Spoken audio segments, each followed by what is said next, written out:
तो नमस्कार दोस्तों, मेरा नाम है ऐश्वर्य तिवारी और मैं काफ़ी दिनों से थोड़ा व्यस्त था, जिसके कारण मैं रस्मरथी का अगला सर्ग लेकर नहीं आ पा रहा था। तो आज मैं फिर से आप लोग के सामने उपस्थित हुआ हूँ कि जो मैंने पिछला रस्मरथी का सर्ग है, वो 5 और 6 तक रखा था, प्रथम सर्ग भाग 6 तक।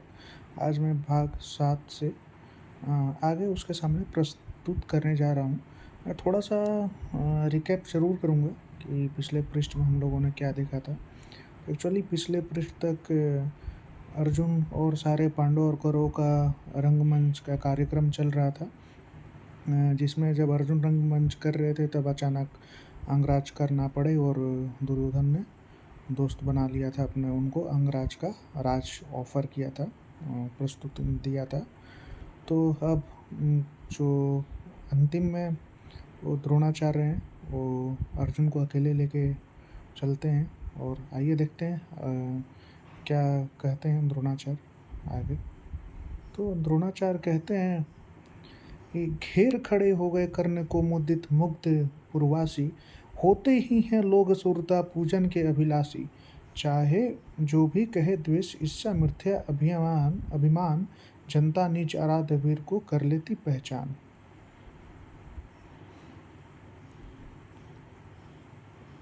तो रंगभूमि से चले सभी पुरवासी मोद मनाते, कोई कर्ण पार्थ का कोई गुण आपस में गाते।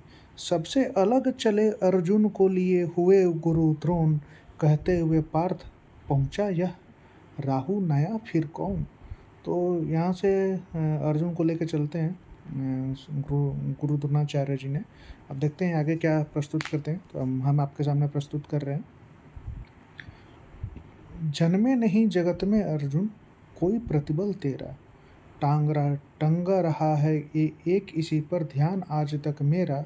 एकलव्य से लिया अंगूठा, कढ़ी न मुख से रखा चाहता हूँ निष्कंठ बेटा तेरी राह। रखना चाहता हूँ निष्कंटक बेटा तेरी राह। मगर आज जो कुछ देखा उससे धीरज हिलता है, मुझे कर्ण में चरम वीरता का लक्षण मिलता है। बढ़ता गया अगर निष्कंटक यह उद्भट भट बाल, अर्जुन तेरे लिए कभी यह हो सकता है काल। सोच रहा हूँ क्या उपाय मैं इसके साथ करूँगा, इस प्रचंड धूमकेतु को कैसे तेज हरूँगा।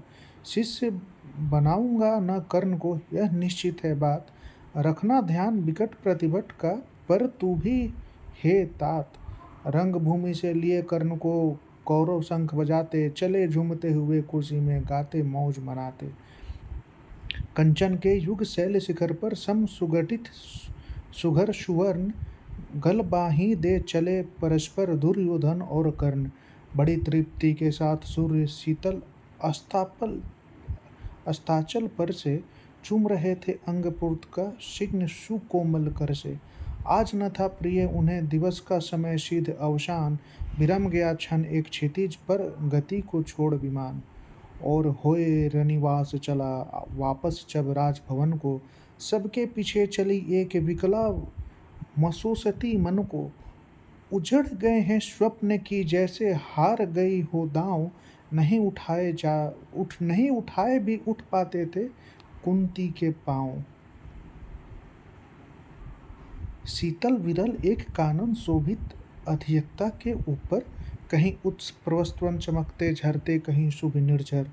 जहाँ भूमि समतल सुंदर है नहीं देखते हैं पाहन, हरियाले के बीच खड़ा है विस्तृत एक उटज पावन।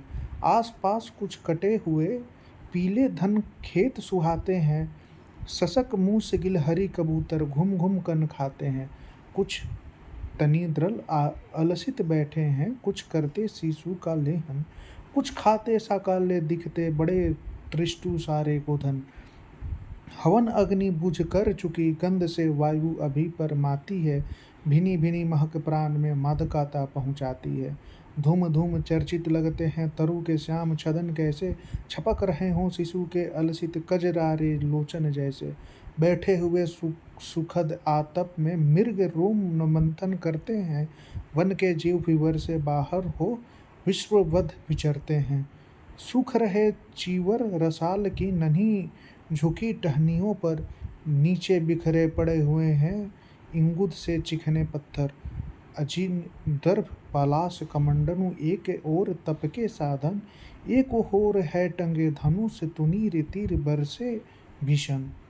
चमक रहा त्रिनकुटी द्वार पर एक परशु आभाशाली, लौह दंड पर जड़ित पड़ा हो, मनो मानो अर्ध अंशुमाली।